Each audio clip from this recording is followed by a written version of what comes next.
नमस्कार, आप देख रहे हैं खेल नीति और आज हमारा मुद्दा होगा, थंबनेल देखकर आप जान गए होंगे अखिलेश यादव का अब पॉलिटिकल कैरियर क्या होगा, ओम प्रकाश राजभर क्या अब पॉलिटिकल कैरियर क्या होगा और मायावती इतनी बुरी तरह से क्यों हारी। हमारे साथ हैं वरिष्ठ पत्रकार राहुल सिंह राही जी। पहला सवाल, अखिलेश यादव इतनी बुरी तरह से कैसे हार गए जबकि उनको लग रहा था कि हमारी पार्टी सत्ता में आने वाली है। देखिए, चुनाव जहां तक हवा का था, भाई बड़े चैनल्स जो है जी वो तो हवा का रुख हमेशा बीजेपी के पक्ष में जी, लेकिन जो छोटे चैनल्स थे और कुछ अखबार हैं वो अखिलेश की हवा का रुख बता रहे हैं जी। और जहां भी रैलियां हो रही थी या जहां कार्यक्रम हो रहा था अखिलेश जी का, भीड़ बहुत ज्यादा जी।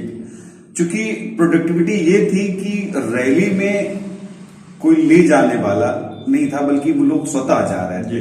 इससे थोड़ा सा वो लगा कि ये रैलियां ही पूरे वोटर का नजारा है और ये भीड़ ही शायद उनके हवा के रुख को बता रही थी। लेकिन अब शायद ये भी कहेंगे कि ये भीड़ ही वोटर में तब्दील नहीं हो पाई। भीड़ तो हुई, क्या कहना है सर कि भीड़ वोटर में तब्दील नहीं हो पाई? कारण ये था कि शायद ये अखिलेश जी ने एक स्टार प्रचारकों की बड़ी लिस्ट बनाई थी समाजवादी पार्टी ने, लेकिन 3 ही 4 लोग चले। पहले मैं शुरुआत से चलता हूं कि जब प्रारंभिक रूप में जब भारतीय समाज पार्टी का सोहेल देव भारतीय समाज पार्टी का गठबंधन अखिलेश जी से नहीं हुआ, तब शुरुआत में केशवदेव मौर्य महान दल के नेता जो हैं वो पश्चिम में और चौहान जी जो जनवादी पार्टी के नेता थे, तो वो दोनों बहुत ज्यादा कैंपेन पश्चिम में कर रहे थे और जगह जगह पर इनकी रैलियां हो रही थी, भीड़ भी इकट्ठा हो रही थी और भीड़ इतनी इकट्ठा हो रही थी कि इससे लग रहा था कि वो रुख बदलने के लिए और ओबीसी का अन्य क्लास भी, जैसे खासकर कुशवाहा, शाक्य, मौर्य लोग वहां इनके साथ चले आएंगे और भीड़ से यही नजारा आ रहा था। महान दाल की केशवदेव मौर्य बहुत तेजी से और संजय चौहान जी जनवादी पार्टी की बहुत तेजी से वहां काम कर रहे थे और बहुत सारी रैलियां थी। परिदृश्य वहां तक ठीक था। फिर जब ओम प्रकाश राजभर जी आए और इनका गठबंधन जब हुआ समाजवादी पार्टी से, तो प्रोफाइल है कि उन्होंने, क्योंकि हाईटेक बोलने में ओम प्रकाश जी ज्यादा है और अक्सर मैं देखता हूं कि तमाम मीडिया चैनलों में बेबाकी के कारण ओम प्रकाश जी को फुटेज ज्यादा मिलती, क्योंकि वो ऐसा बोलते हैं कि उनमें वो लोग मुद्दे तलाश लेते हैं और उनके बेबाकी बोलने में वो उसको हाइप करते हैं, चाहे वो गलत 14-15 जातियों का नाम जी बहुत तेजी से वो नाम वो राजभर में और भी जातियों में गिनाते हैं, क्या पिछड़ी जातियों में गिनाते हैं। और था भी, और चूंकि अंतर विरोध बीजेपी से था कि एक कैबिनेट मंत्री सरकार के 5 साल के कार्यकाल में बीच में इस्तीफा देके हट जाए और इसके बाद वो अलग हटने के बाद ये ऐसा हो कि वो बाद में वो विरोध उसी समय करता रहे सरकार के अंदर, तो ये बहुत बड़ा था फैक्टर और उनके टूटने में, क्योंकि उनका अलायंस ओवैसी के साथ हुआ, परिवर्तन मोर्चा इन्होंने बनाया, लेकिन एक झटके में फिर तोड़ के चले आए, तो साथ आए और कहीं कहीं उनका स्वतंत्र देव सिंह से भी बातचीत चल रही थी। तो फैक्टर था कि सीटों का तालमेल और घालमेल, कि तालमेल कितना बन पाता है। ओम प्रकाश राजभर का आने वाला भविष्य क्या?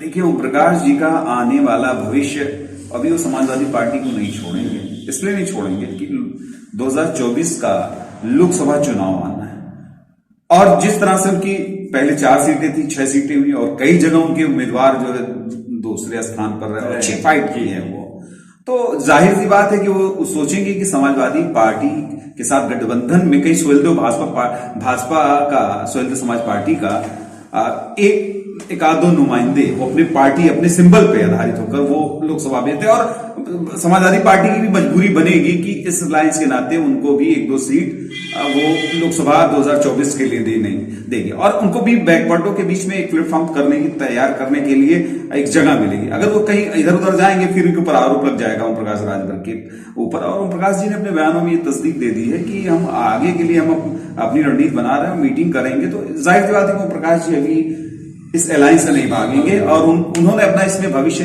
देख लिया है। जी, योगी जी जिस तरीके से बीजेपी जिस तरीके से जीती है 2022 का चुनाव, योगी जी अब कितने ताकतवर हो गए? अब योगी जी तो भाई अब देखा जाए तो बहुत ताकतवर, कहीं अमित शाह से ज्यादा ताकतवर तो नहीं एकदम। अब तो ये फैक्टर ये लग रहा है कि अमित शाह के पूरे टेंट पे वो हावी होते जा रहे हैं। चूंकि रणनीति तो अमित शाह जी की थी, लेकिन ओबीसी में जो फैक्टर है और अन्य क्लास में, अब चूंकि अब एक सर्वमान्य नेता की एक उपाधि को मिले। उत्तर प्रदेश में 2 बार कोई चीफ मिनिस्टर लगातार नहीं बना है और योगी ने इस रिकॉर्ड को तोड़ दिया। अब इतने, चूंकि अगर दृष्टिकोण से देखा जाए तो हवा के विपरीत इनकी हवा ऐसी चल रही है अंदर अंदर कि इनको ये चुनाव में ये विजयी रहे। तो जाहिर सी बात है कि अब मोदी के बाद अब एक अस्क योगी जी में नजर आ रहा है, योगी में नजर आ रहा है लोगों को, और ये है कि अब नुमाइंदगी ट्रू के लीडर होंगे योगी जी। अब कोई पैटर्न इन पर हावी नहीं हो पाएगा। मायावती का कमजोर होना कहीं ना कहीं बीजेपी को फायदा कर गया क्या?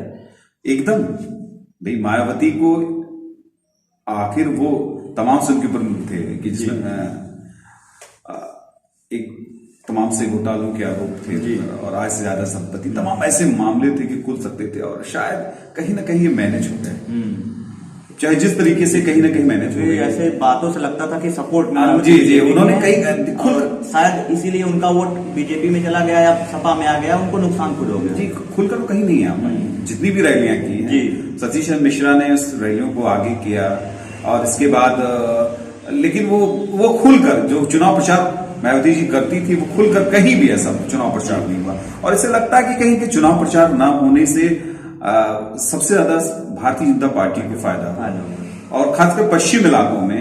पूर्वांचल में तो बसपा लड़ी, जो उसकी तीसरी ताकत थी। पूर्वांचल में हर सीट पे उसका जो वोट था वो तो हुआ, लेकिन पश्चिम में खासकर जाटो वोट, अनुसूचित वोट जो है वो बीजेपी के पास खिसक जिस तरह तक दावे कर रहे थे उधर हमको सीटें ज्यादा मिल रही हैं, जयंत चौधरी फैक्टर वहां काम करेगा। जी वहां एक सबसे बड़ा सिद्धांत है बहुलतावादी का, और जहां पर बहुल एक कास्ट के लोग ज्यादा रहते हैं, खासकर पश्चिम में मुसलमान और जाट बहुत ज्यादा थे, तो होता है अक्सर उनकी वो नाराजगी में कहीं ना कहीं थोड़ा सा जो जाटो वोट था वो परिवर्तित हो गया। मैं तो वहां के बादलपुर की बात बताता हूँ कि वहां जो मायावती का गृह गांव है जी, बादलपुर, गौतम बुद्ध नगर का, वहां से भी बीजेपी आगे थी।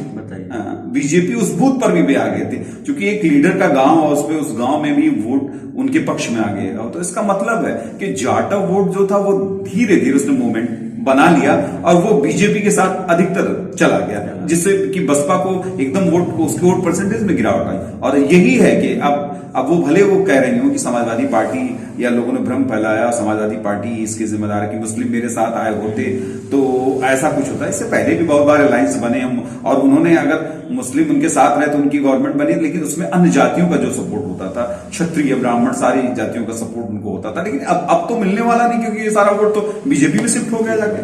तो अब इनको कहां से फायदा मिलने वाला है? तो सीधा सा फैक्टर है कि मायावती कमजोर हो रही है। अगर अभी भी नहीं चेती हूं, अगर भी उन्होंने अगर इस तरह से नहीं चेता तो शायद दलित चेहरा उत्तर प्रदेश में ढूंढने के लिए बड़ी मुश्किल होगी। अभी चंद्रशेखर रावण जी योगी के खिलाफ लड़ रहे थे, तो अब उसमें योगी के खिलाफ लड़ने में चंद्रशेखर को सबसे बड़ा कि कितना फैक्टर कम रहा, कि कितने कम परसेंटेज, बहुत कम वोट मिला, जमानत नहीं जब बचा पाए। अब चंद्रशेखर पे भी सवाल कि उन्होंने भी एक हाई प्रोफाइल सीट को चुना, कि वो सोचे कि लोगों का उनके साथ सिंपैथी जुड़ी, भले वो चुनाव हार जाएंगे, लेकिन सिंपैथी यहां भी नहीं जुड़ी। अब तो ये होगा कि दलित में चेहरा कौन सा तलाश के लाएंगे। अब तो सबसे बड़ा है कि अगर लीडरशिप धीरे धीरे कमजोर होती चली गई तो वो वोट अपने आप भाग जाता है। और शायद बीजेपी की भी ये रणनीति होगी कि ऐसे फैक्टर्स कमजोर हों और उनको उभरने का ज्यादा मौका मिले। और शायद यही होगा कि बेबी रानी मौर्य को देख रहे हैं कि अभी वो उपराज्यपाल थी, उनको इस्तीफा दिला के वहां से इसके बाद उनको चुनाव लड़ाया उन्होंने, तो अब चुनाव जीती भी है और शायद अभी जो मंत्री पद की दौड़ में भी शामिल है, जहां तक मेरा इंडिकेशन है। जी चुनाव होते रहेंगे, सरकारें आती जाती रहेंगी। आप क्या राय रखते हैं, अखिलेश यादव कैसे बुरी तरह से इतने हार गए, या फिर मायावती का हारना क्या अब बसपा के लिए खतरे की घंटी नहीं है? अपनी राय जरूर कमेंट में करिए और चैनल को सब्सक्राइब कीजिए। धन्यवाद।